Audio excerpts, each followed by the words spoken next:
예, 방금 소개받은 숙기람이라고 합니다. 우리 불광사 모임에는 한 3년 정도 만에 참석하는 것 같습니다. 오랫동안 지방가 있다가 보니까 불광부패에 올 일이 잘 없었습니다. 반갑습니다. 오늘 제가 맡은 주제는 호법사상의 역사적 전개, 그러니까 우리 전체 주제가 광덕스님의 법등운동과 호법사상인데요. 그 중에 호법사상이라고 하는 것은 교학적으로 어떤 근거를 가지고 있고 역사적으로 어떤 형태로 전개되어 왔느냐라고 하는 문제가 제 주제인데, 미리 양해 말씀을 구하면 제가 처음에는 그래요, 한번 해볼게요 라고 이야기하고 받았는데, 받고 난 뒤에 광덕스님 호법 관련한 기록물들을 쭉 훑어보니까 제가 할 게 별로 없더라고요. 이미 70년대, 80년대에 다 해놓으셨습니다. 그래가지고 그러면 어떻게 써야 될까? 라고 하는 고민을 하다가 정리를 조금 해본 글이 오늘 발표하는 글입니다. 먼저 호법사상이라고 하는 이야기를 하기 전에 우리가 전제가 돼야 될 게 호국불교라고 하는 이야기인 것 같습니다. 사실은 우리나라에서 호국불교, 예를 들면 임진왜란 때 성병을 일으켜서 국가를 구한다든가 이런 여러 가지 문제들, 그 다음에 70년대, 80년대에 정권을 위한 호정권불교, 정권을 보호하는 불교, 혹은 나라를 위한 조창기도회, 기독교 같은 경우에서도 조창기도회 이런 것들을 하죠. 그래서 종교가 나라를 위해서 뭔가를 한다라고 하는 이런 형태, 또는 종교가 나라를 위해서 봉사한다, 이런 형태의 의미로 불교를 많이 사용을 하고 있는데, 주로 여기에는 어떤 의미가 들어있는가 하면 종교 집단과 국가 권력이라고 하는 것의 관계를 어떻게 정립할까라고 하는 문제의식이 들어있습니다. 그러니까 예를 들면 국가 권력이 불교 성단, 불교 교단에 어느 정도 개입할 수 있는 데까지 허용하느냐, 허용하는 한계치가 어디냐, 또는 허용할 수 없느냐, 아예 허용하지 않을 거냐, 이런 문제가 있을 거고요. 반면에 불교 교단 입장에서 본다면 불교 교단의 출가자 혹은 불교 교단의 구성원들이 정치 혹은 국가 권력에 어느 정도까지 개입할 수 있느냐라고 하는 문제의식이 들어있을 겁니다. 근데 처음에는 이 문제를 가지고 사실은 호법이라고 하는 문제를 고민해야 된다라고 생각을 했는데, 광덕스님의 호법 관련 문헌들을 살펴보니까 전혀 그런 입장이 아니시더라고요. 그리고 실제 경전들을 찾아서 제가 이 논문 발표하면서 말씀드리겠습니다만 검토를 해보니까 광덕스님의 생각과 마찬가지로 경전에서도 동일한 입장을 가지고 있습니다. 그래서 우리가 흔히 가지고 있는 호국 개념이라고 하는 것은 잘못된 개념이다 라고 하는 이야기부터 먼저 들여놓고 시작을 하겠습니다. 제 발표문은 페이지 13페이지에 있습니다. 서론 부분을 조금 읽고 가야 될 것 같은데요. 위에서 세 번째 단락의 인용문입니다. 제가 요즘은 워낙 인터넷이 발전해 있다 보니까 네이버 지식 검색 사전을 좀 찾아봤습니다. 네이버 검색을 했는데 호국불교라고 하는 항목을 이렇게 정리하고 있습니다. 제가 읽어보겠습니다. 호국불교는 불교 신앙으로 국가를 보존하고 보호한다는 불교 이념을 말한다. 원래 불교라는 종교가 가지고 있는 특성이 남과 시비하지 않고 낙천적이며 숭명을 받아들이는 순종적인 성향을 띠게 된다. 하지만 이러한 불교의 성향이 동북아시아로 전파가 되면서 기존 권력층을 중심으로 포교되고 자신의 권력 강화라는 정치적 수단으로 이용되게 된다. 특히 중생구제를 목적으로 하는 대성불교는 집단의 이익을 중시하고 자연스레 사회에 구현되게 된 것이다. 이거 문장도 조금 성립이 안 되는 비문입니다. 근데 이게 어떻게 사전의 항목 내용으로 서술되어 있는지 자체가 이해 안 갈 정도로 엉터리인 문장에 속합니다. 중생구제라는 명목으로 정치적으로는 상당한 부분이 집권자들에게 정치적 이념과 논리를 제공하고 국민을 이에 따라 계몽하고 복종하도록 가르치는 수단으로 작용하게 된 것이다. 우리나라에서 호국불교를 받아들이게 된 것은 신라 원효대사 때부터이다. 원효대사는 왕이나 집권자들이 부처 가르침대로 통치를 한다면 일반 백성들이 도탄에 빠지지 않는다고 권력자에게 부처의 설법을 가르치면서 호국불교가 탄생하게 된 것이다. 호국불교는 불교를 신봉함으로써 국가와 왕실의 번영을 기원하는 현세불교적 성격을 지닌다. 그러므로 불교와 왕권은 호국사상의 이념 아래 결합하게 되고 국왕들은 불교를 장려하고 발전시켜 왔다. 자, 이게 우리나라를 대표하는 인터넷 사이트인 네이버에서 불교에 관련된 항목 중에 하나인 호국불교를 정리해서 내놓고 있는 내용들입니다. 대성불교는 집단화된 이익을 추구하는 집단, 뭐 이런 형태의 내용을 쓰고 있죠.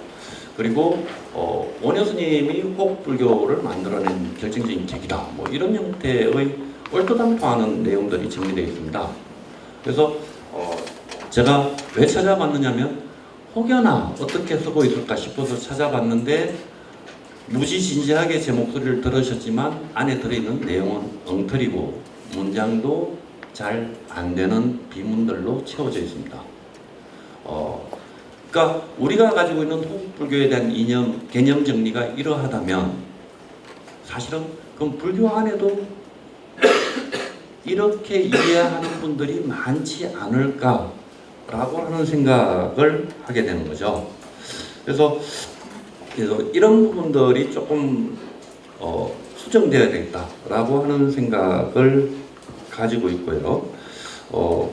미리 14페이지의 세 번째 단락인데 미리 결론을 가져와서 말해 두자면 호법사상을 호국사상과의 맥락에서 이해하는 것은 호법사상을 이해하는 본령은 아니라고 생각됩니다. 호법사상은 정확히 말하면 호지정법, 곧 정법을 수호하고 지탱하고 상속시켜 끊어지지 않도록 한다는 것에 초점이 있습니다. 정법의 안목을 성취하는 것, 정법이 무너지지 않도록 법을 유지하고 상속한다는 것이 호법사상의 본령에 해당합니다.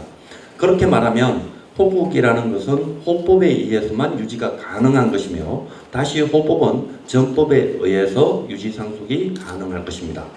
다시 말하면 호국은 정법의 호지와 정법을 가능하게 하는 외연적 조건으로 보이기도 하지만 사실은 호국 자체가 정법의 호지와 정법의 성취가 없이는 실현 불가능한 일이 될 것입니다. 이렇게 보면 네이버 백과사전의 호국불교에 대한 정의가 주객을 호도한 것임을 알 수 있습니다. 하지만 불교사에서 본다면 그러한 정의를 내릴 만한 역사적 근거와 배경이 전무한 것은 아닙니다. 가끔은 그런 내용으로 해석할 만한 부분들도 있다고 하는 거죠. 이러한 점들을 고려하면서 이 글에서는 호법사상을 경전과 그 역사적 배경 그리고 역사 속에 나타나는 호국의 사례들을 부분적으로 검토해 갈 예정입니다. 하지만 검토라고 하더라도 전면적으로 새로운 시각은 아니며 많은 부분에서 선행연구에 도움이 있었습니다. 무엇보다도 광덕 스님이 전제하고 추천한 바의 호법 개념이 본글의 논지를 정립하는 데 많은 도움이 되었습니다. 제가 지금 서문에서 첫 번째 말씀드린 게 역사 속의 사례를 찾아보겠다고 했는데 사실은 논문 안에 역사 속의 사례는 전혀 넣지 않았습니다. 왜냐하면 앞에 선행연구에서 너무 잘 정리해 놔가지고 제가 다시 정리한다라고 하는 게 별 의미가 없는 것 같아서 역사 속의 사례는 제가 중간중간에 잠깐 언급하면서 전하는 걸로 정리를 하겠습니다. 제가 전체 항목을 보면 다음에 이제 본론의 첫 번째가 전륜송황서를 불교에서 받아들여서 불교와 불교 교단과 국가의 관계를 어떻게 설정했느냐라고 하는 문제를 먼저 보고요.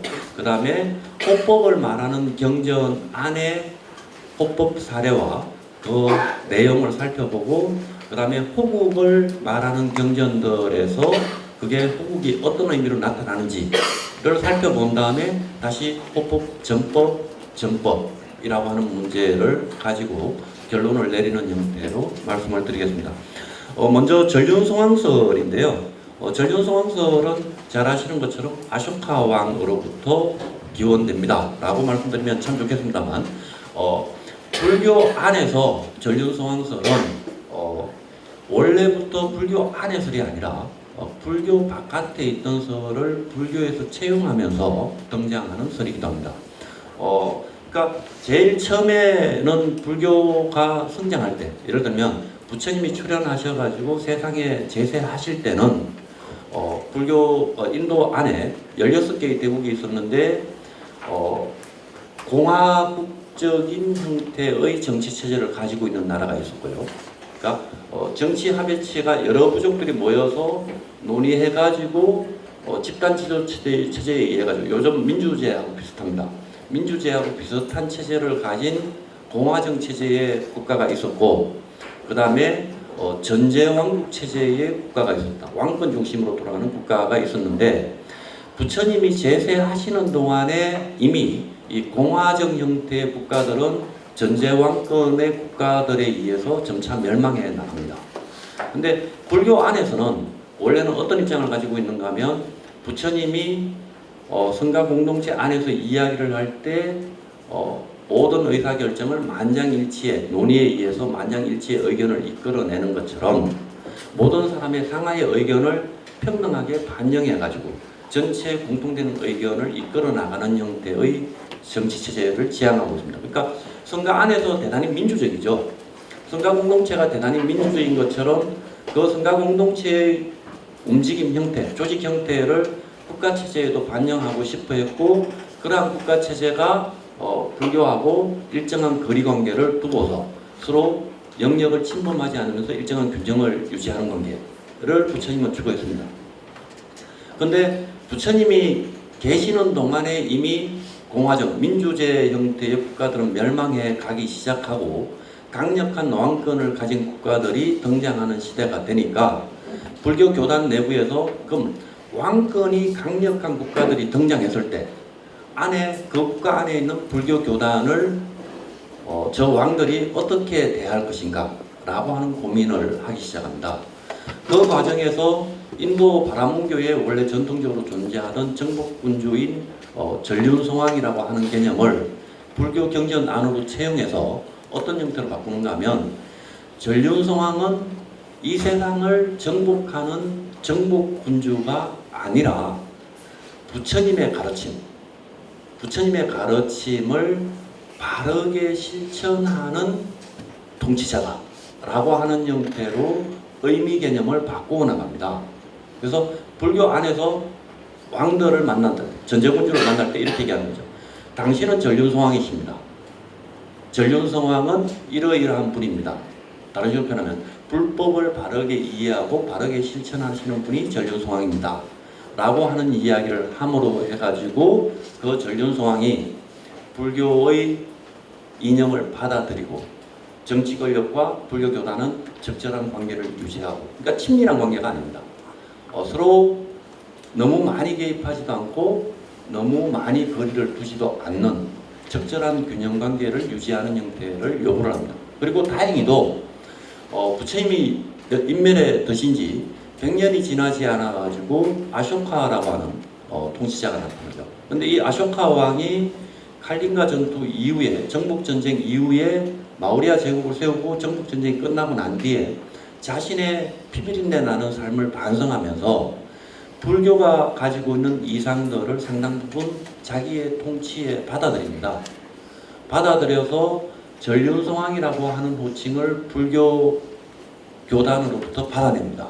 다른 식으로 표현하면 불교 교단 입장에서는 아쇼카 왕이 출현하고 난 뒤에는 아쇼카 왕을 전륜송왕의 실제 세상 출현자로 활용하기 되게 좋았던 거죠.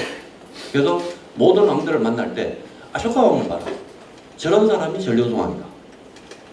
불교의 가르침을 존중은 하되 불교의 교단에 개입하지 않았고, 불교의 가르침을 활용은 하되 불교를 국가 안에 부속시키지도 않았다. 이런 아주 이상적인 균형 관계를 아쇼카 왕이 현실 사회에서 보여줬기 때문에, 역사에서 보여줬기 때문에 그것을 적극적으로 활용하는 양상을 보여줍니다. 그리고 이 부분들이 기원 전 약 250년 경부터 해서 기원 후 약 100년 정도까지 지속적으로 불교 내부에서 전륜성황을 높여나가는 형태로 확장이 됩니다. 그래서 불교 경전 안에 300년대가 넘어가면 아유광경이라고 하는 경전이 별도로 등장합니다. 아쇼카 왕이 부처님의 가르침을 어떻게 수지하고 어떻게 이해하고 어떻게 실천했느냐 라고 하는 형태의 경 혹은 아유광전이라고 하는 전기가 불전 안에 새로 만들어지고 그것이 불교도들에 의해 가지고 계속해서 확산되고 전법이 됩니다. 그 과정을 통해 가지고 불교가 어느 나라에 전파가 되든지 간에 그 나라의 전제군주와 불교의 관계를 설정하는 기준점으로 삼기 시작하는 거죠. 그러한 부분들이 우리나라나 중국에서도 계속해서 나타나게 되는데 500년대의 양무제 같은 경우가 그런 대표적인 경우에 속합니다. 양무제 같은 경우가 불교를 활용한 것 같지만 사실은 불교 교단에 의해서 전륜송황이라고 하는 설을 받아들이고 그 전륜송황이라고 하는 설을 어떻게 하면 국가에 적용할까를 고민했던 사람에 해당합니다. 그 다음에 신라 같은 경우에 법화왕이라든가 진흥왕 같은 경우가 역시 그런 양상을 가지고 있고요. 오히려 불교 교단을 활용했다 또는 전륜송황설을 활용해가지고 자기 통치의 정당성을 확보하려고 했던 경우가 우리나라 세조 같은 경우입니다. 조선 세조 같은 경우. 세조 같은 경우는 아쇼카 왕이 사리를 나눠가지고 불탑을 세웠던 것을 활용해가지고 자기도 사리 감흥을 받았다. 그 사리 감흥에 의해서 내가 조카를 폐위시키고 왕위에 올랐다라고 하는 것이 잘못된 게 아니라 사실은 정당한 거다. 라고 하는 정당성을 주장하는 근거로 사용합니다. 그러니까 이런 형태처럼 때로는 잘 활용되기도 하고 때로는 잘못 활용되기도 합니다. 그렇다고 하더라도 기본적으로 전륜송황설이 불교하고 국가 권력이 어떻게 관계를 맺느냐라고 하는 부분에 있어서 기준점이 된 건 분명합니다. 그런데 200년 넘어가고 300년 정도가 되면 그 다음부터 나오는 경전들은 아쇼카 왕에 대한 이야기 혹은 전륜송황에 대한 이야기를 별로 강조하지 않습니다. 왜? 아유광경이라고 하는 경전이 이미 나와 있기 때문에 별도의 다른 경전에서 그 이야기를 강조할 필요도 없었고 그 다음에 불교 교단 내부에서 전륜송황설이 충분히 활용되고 있는 상태였기 때문에 전륜송황설을 별도로 강조하는 경전이 만들어질 필요가 없었다라고 합니다. 근데 그 상황점에서 300년 전후에 가지고 나오는 대성경전들에 새로운 내용들이 등장하기 시작합니다. 어떤 내용들이 등장하는가 하면 호법 혹은 호국이라고 하는 말을 사용하는 경전들이 등장하기 시작하는데요. 오늘 우리가 봐야 될 주요 주제는 이 부분에 걸쳐 있습니다. 페이지 19페이지입니다. 조금 읽어가면서 말씀을 드리겠습니다. 전륜송황설을 강조하는 입장이 반드시 초기 경전에만 나타나는 것은 아닙니다. 후대의 대성경전에서도 여전히 전륜송황설은 반복해서 채용되고 있기 때문입니다. 하지만 일정한 시점을 지나면 전륜송황 개념은 더 이상 강조되지 않고 있습니다. 초기 불전처럼 전륜송황의 칠부에 대해 상세하게 설명하거나 전륜송황의 스토리를 상세하게 다루는 것과 같은 예는 더 이상 나타나지 않기 때문입니다. 그리고 그러한 전륜송황 개념의 강조를 새롭게 보완하는 입장 혹은 대체하는 입장으로 출현하는 것이 바로 호국경전이라고 불리는 경전들과 호법작 혹은 호법을 강조하는 경전들이라고 생각됩니다. 이들 경전들은 분류상 소성경전이 아니라 대성경전이라고 하는 특징을 가지고 있습니다.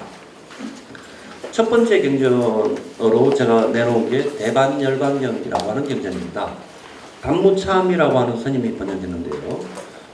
대반열반경에서는 호법과 호법자, 법을 보호하는 자에 대해서 이렇게 설명합니다.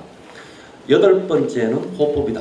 호법이라고 하는 것은 정법을 사랑하여 항상 연설하기를 좋아하고 읽고 외우고 서사하고 뜻을 생각하고 널리 선전하여 멀리 퍼지게 하며 만일 다른 이가 서사하고 해설하고 읽고 외우고 찬탄하고 뜻을 생각하는 것을 보면 생필품을 구해서 공양하되 의복과 음식과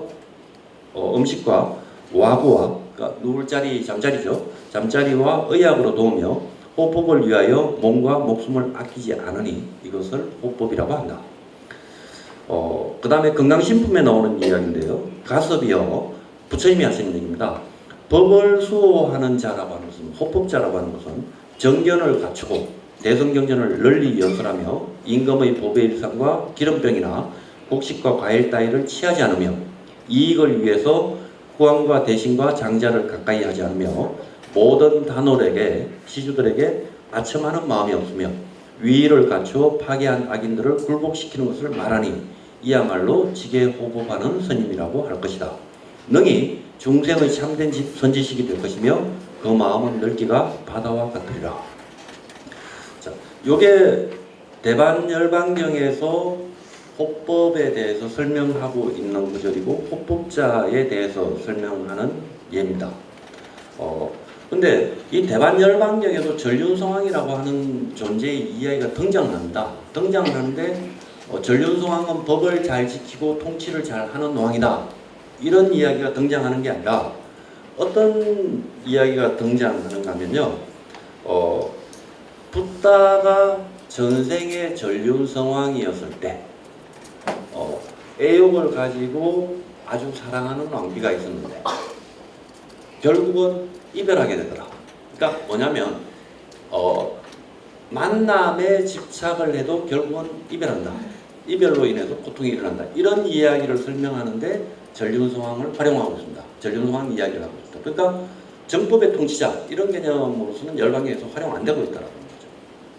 반면에 호법이라고 하는 이야기는 반복해서 등장합니다. 다시 21페이지의 인용문을 보시면 사바세계 일체의 인천이 다시 이와 같이 말했다. 우리도 능히 부처님이 멸도하신 뒤에 정법과 사부대중 가운데 수지하고 해설하는 자를 호지하리라. 이때 시방 부처님들은 다시 찬탄하여 말씀하셨다. 훌륭하다 훌륭하다. 너희들은 참으로 정법을 호지할 것이다. 순남자여 너희들이 만약 정법을 호지하려면 마땅히 이러한 모든 부처님을 공양해야 할 것이다. 우리는 마땅히 이 경전이 유포되는 도업과 촌락, 인민과 건속 및 수지하는 자를 옹호하고 아울러 토지와 국식을 풍요롭게 하고 양나무를 무성하게 할 것이다. 왜냐하면 이 경전이 유포되는 곳을 따라서 우리는 이 가운데서 큰 세력을 지니고 이 세력으로서 우리는 그것을 옹호하여 온갖 독이 쇠퇴하는 일을 여의고 또 이 나라의 모든 중생을 하여금 악업을 멀리 여의고 부끄러움을 내게 하기 때문이다. 요건 대반열반경이 아니라 대방등 대직경이라고 하는 경전 안에 나오는 호법 이야기입니다. 근데 그 안에 내용에 보면 부처님들이 찬탄하는 말씀 중에 세 번째 줄에 보면 우리는 마땅히 이 경전이 유포되는 도업과 촌락과 인민과 건속 및 이 경전을 가지고 배우는 자를 보호할 것이다. 이런 얘기를 하고 있습니다. 그래서 정법하고 호법하고 연결되는 양상을 볼 수가 있습니다. 사실은 정법인지 호법인지 잘 구분 안 가기도 합니다. 읽어보면요. 이 인용문은 대방등 대직경 중에 호법품에 나타나는 내용입니다. 역시 단무참의 번역입니다. 이 두 경전에서 호법은 정견을 갖추고 대성경전을 수지 독송하고 해설하는 등을 내용으로 하는 특징을 지닙니다. 대성경전의 특징상 해당 경전의 내용을 수지하고 독송하고 서사 전법하는 공덕을 강조하는 것과 그것이 호법의 내용으로서 담지된다는 설정으로 이어진 것으로 보입니다. 또한 호법자를 말하는 데 있어서 전륜성왕과 같은 특정 상징을 별도로 활용하지 않는다라고 하는 특징을 지닙니다. 그러니까 전륜성왕이 법을 보호한다, 교단을 보호한다 이런 개념이 아니라 법을 받아서 지니고 배우고 익히는 이라면 누구나가 호법자다 라고 하는 이야기를 하고 있습니다. 페이지 22페이지에 보시면 대살찬 이건자 소설경인데요. 이 경은 앞에 소개한 두 경전보다 약 100년 정도 늦게 번역이 됐습니다. 늦게 번역이 됐는데 오히려 아직도 전륜성왕 이야기를 하고 있는 모습을 볼 수 있습니다. 왕이 말했다. 대사, 어째서 요즘식으로 표현하면 그렇겠죠. 큰 스님, 어째서 전륜성왕이라고 부르며 어째서 사방의 변들을 통솔한다고 합니까? 답해서 말하되 대왕이여 내 천하의 왕이 되어 자제함을 얻기 때문입니다. 왕이 말했다. 큰스님 어째서 홀로 존귀하고 가장 뛰어나다고 합니까?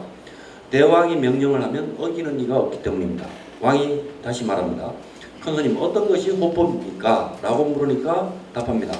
대왕이여 10가지 선법을 닦아서 삿된 법으로 살생명을 하지 못하게 하니 호법이라고 합니다. 왕이 다시 묻죠. 대사 법왕은 어떠합니까? 다시 스님이 대답하시는데 대왕이여 전륜성왕이 10가지 선도로 내 천하를 교화하여 모두가 받아지녀서 10가지 악업을 예기하고 10가지 선도를 행하여 부족하고 성취하게 하니 이를 법왕이라고 합니다. 자, 내용상에 두 가지가 엮여나가죠. 엮여나가는데 10선법을 권하고 10악업을 금지하는, 근데 요건 초기 불교에서 전륜성왕에게 주어지는 내용하고 거의 동일합니다. 그 다음에 아쇼카 왕의 칙령에서 법을 전하는 칙령에서 전하는 내용하고도 거의 동일합니다. 그래서 일반적으로 보이는 대성경전 400년대 이후에 등장하는 대성경전하고는 내용 양상이 좀 달라서 제가 볼 때는 아마도 초기의 경전 중에 하나가 내용이 옮겨온 게 아닌가 라고 생각되는 부분입니다. 그래서 대성경전의 내용은 아닌 것 같습니다. 그 마지막 밑에 두 번째 줄입니다. 어쨌든 5세기 초에서 한역되는 경전들에 보이는 호법은 정법에 대한 안목, 뭐가 정법이냐, 그 정법을 담은 경전의 서사와 수지, 그리고 독성과 해설로 설명되는 것에서 보는 것처럼 대성경전의 유통, 정법과 밀접한 관련을 가지고 설해지는 것임을 알 수 있습니다. 그리고 대성경전이 인도에서 유통되는 상황을 고려할 때 호법의 주 담당자로서 전륜성왕 혹은 국가를 설정하지 않는다라고 하는 특징을 보입니다. 그러니까 전륜성왕을 이야기할 때는 국가가 불교 교단을 보호한다, 불법을 보호한다 라고 하는 개념이 있는데 대성경전 안에서 이야기하는 호법은 경전의 정법을 깨닫고 수지하고 해설하고 독송하는 일하면 누구나가 호법이고 호법자다 라고 하는 형태로 설명을 바꾸고 있습니다. 그 다음에 두 번째 단락은 호국을 강조하는 경전인데요. 인왕경에 나오는 이야기입니다. 인용문을 잠깐 보겠습니다. 대왕이여 칠불이 과거 칠불을 얘기합니다. 마하반야바라미를 설하시고 내가 지금 마하반야바라미를 설하니 다르지 않습니다. 똑같습니다. 그대들 대중은 응당히 수지하고 독송하고 해설해야 합니다. 이 경의 공덕은 한량이 없어 불가설이니 한량 없는 모든 부처님들 가운데 한 분 한 분의 부처님께서 한량 없고 말로는 다 할 수 없는 중생을 교화하니 하나하나의 중생들이 다 성불합니다. 대왕이여 이 경의 이름을 인왕문 반야바라밀경, 그러니까 인왕이 어진왕이 반야바라밀을 물은 경전, 질문한 경전이라고 하니 그대들이 반야바라밀경을 수지하십시오. 이 경은 다시 한량없는 공덕이 있으니 국토를 보호하는 공덕경이라고 이름합니다. 또 일체국왕 법약이라고 이름하니 복용하고 행하면 크게 사용하지 못함이 없을 것입니다. 집을 보호하는 공덕과 또한 일체 중생의 몸을 보호하는 것이 바로 이 마하반야바라밀입니다. 이것이 국토를 보호함이 성의 참호와 장벽과 도움과 창과 방패와 같으니 그대들은 응당히 반야바라밀을 수지하는 것이 또한 이와 같아야 합니다. 자, 반야바라밀을 수지하면은 성벽을 지켜주는 군사와 같이 나라가 지켜진다 라고 하는 이야기를 하고 있는 특징을 보여주죠. 그러니까 반야바라밀을 수지하지 않으면 나라가 안 지켜진다라고 해요. 그러니까 정법을 받아 지니면이라고 하는 부분의 특징을 두죠. 역시 인왕경의 부분인데요. 인용문에 보시면 부처님이 파산익 왕에게 말했다. 지금 인왕이 파산익 왕입니다. 어진왕이라고 현왕이라고 하는 사람이 파산익 왕인데 부처님이 얘기합니다. 내가 멸도한 후에 법이 없어질 때 이 반야바라밀을 수지하고 크게 불사를 행한다면 일체의 국토가 편안해질 것이며 만백성이 즐거울 것이니 모두가 이 반야바라밀 덕분이다.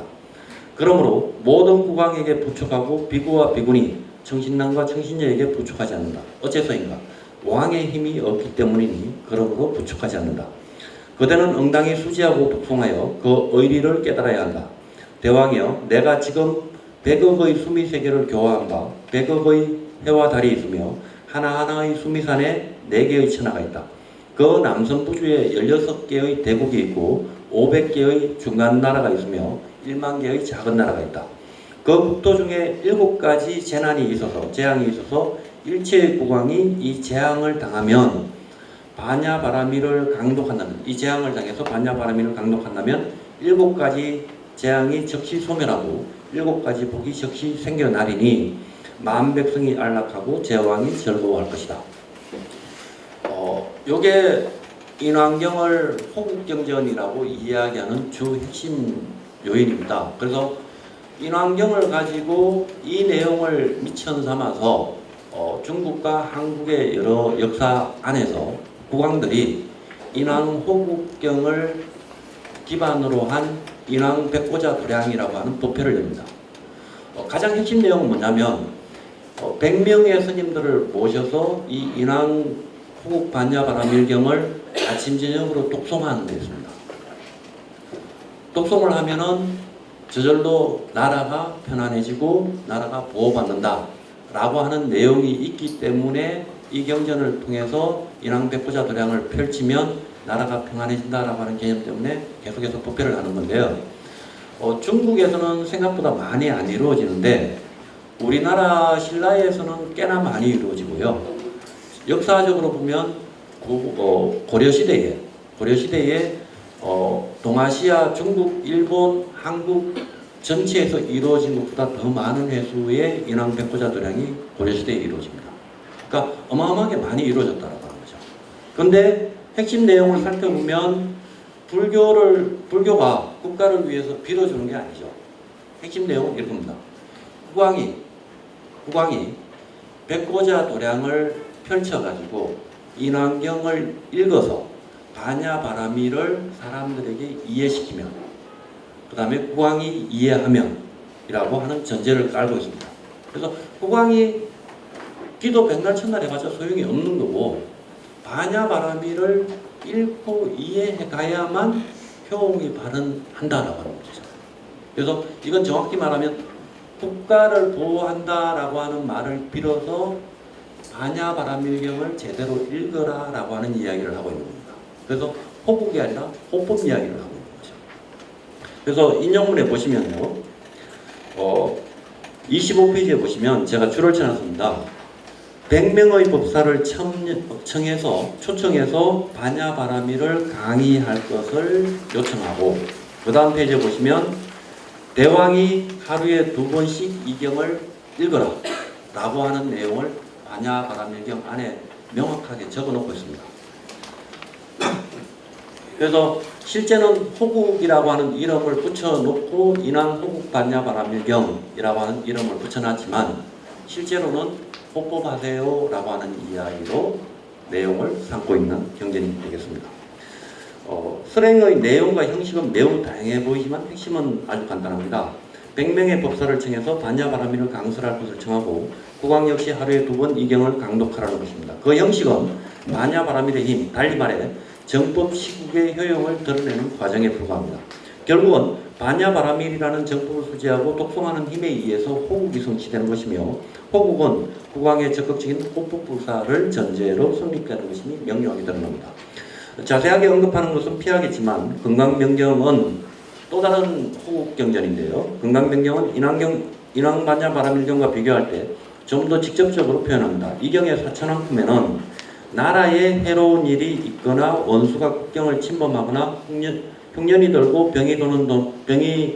전염병이 도는 등의 여러 가지 재난이 있을 때, 만약 어떤 비구가 이 경을 수지하면, 또 만약 금강명경을 수지하는 이를 임금이 찾아가서 경을 듣고 또 수지하는 이를 보호한다면, 만약 어떤 비군이 우바세 우바이가 이 경을 수지할 때 국왕이 머무를 처소를 제공하고 편안하도록 해준다면, 만약 사부대중 중에 금강명경을 수지 독송할 때 국왕이 그들을 위해서 공양하고 공경하고 소중히 여겨서 찬탄한다면, 만약 그렇게 한다면 사천왕이 쫓아가서 그 국왕을 보호하고 이웃나라의 국왕이 그 국왕을 공경하도록 보호하겠다라고 다짐하는 내용이 금강명경이라고 하는 경전의 사천왕품에 등장합니다. 그래서 금강명경을 호국경전이라고 얘기하고 인왕경을 호국경전이라고 얘기하는 거죠. 결론해 주십시오. 예. 그래서 대략적으로 보면 호국경전에서 호국이라고 하는 말을 붙이고 있지만 실제로는 정법을 수지할 것을 요구하는 호법경전이다라고 하는 이야기를 드릴 수 있을 것 같습니다. 그래서 간단하게 결론으로 넘어가서요. 결론을 조금 읽어보면 정리하는 읽어보면 이렇습니다. 불교의 호법론은 지금까지 연구된 바에 의한다면 불교가 지향했던 통치자상과 관련이 있는 것으로 생각됩니다. 이른바 사회계약적인 공화제적 통치자상이 초기의 불교가 추구했던 이상적인 통치자상이었다면 불유행경에서 바치적 공동체를 모델로 붓다가 설했던 국가가 쇠망하지 않는 7가지 조건의 경우에서도 엿볼 수 있습니다. 붓다는 성가 공동체의 유지 역시 이 7가지 조건에 비추어서 쇠퇴하지 않는 조건을 제시합니다. 곧 붓다 그리고 초기 불교인들은 불교 교단의 성가 공동체가 지향했던 바를 국가 단위에도 적용했던 것으로 보입니다. 하지만 이미 붓다 제세 시에 전제적 군주를 중심으로 하는 국가체제로 이행하는 경향이 나타났고 그러한 사회적 변화를 반영하면서 등장하는 것이 전륜소환 개념의 불교적 체형이었다고 생각됩니다. 다만 바라몽교 전통에 등장하는 전륜소환 개념이 아니라 불교와 국가 권력 간의 관계에서 일종의 균형을 취하는 관점이 채택되었던 것으로 보이고 이러한 전륜소환 개념은 아쇼카왕의 출현을 계기로 현실적 모델로 등장하게 됩니다. 여기까지가 불교 교단에서 국가와 교단의 관계를 상정하는 대부분의 내용이다라고 하면 해결될 것 같고요. 불교에서 호국을 이야기하는 것은 사실은 호법이고 왜 호법이냐면 대성경전의 문제입니다. 대성경전은 부파불교 교단이 성행하던 시기에 등장하는 경전들이죠. 그래서 부파불교 전통이 엄연히 살아있는데 부파불교에서 전승되지 않은 부처님 말씀이 새로운 경전으로 등장합니다. 그 새로운 경전을 보호하지 않으면 사라지게 되는 거죠. 그래서 대성경전들이 항상 전법돼야 된다. 전법하는 공덕이 강렬하다라고 하는 이야기를 항상 끝부분에 붙이고 있거든요. 그 부분들을 다른 말로 표현했을 때 경전을 보호하고 전법하고 이 경전에 나오는 말씀을 널리 퍼뜨려야 됩니다. 라고 하는 이야기를 다른 말로 했을 때 이 경전들은 뭐라고 했느냐? 호법이라고 했다라고 하는 거죠. 그래서 호법이라고 하는 이야기는 다른 말로 하면 전법에 조금도 다르지 않습니다. 그리고 호법을 하려면 전법을 수지해야만 가능합니다. 라고 하는 전제가 깔리는 거고요. 그래서 광덕 스님께서 호법을 이야기하시는 게 왜냐? 앞에 전법으로부터 구강을 시작하기 때문이죠. 그래서 호법과 전법이 전혀 다르게 나와 있지 않다라고 하는 개념을 광덕 스님도 가지고 계신 거고 그것을 적용하고 있다라고 생각됩니다. 발표는 여기에서 마치도록 하겠습니다. 감사합니다.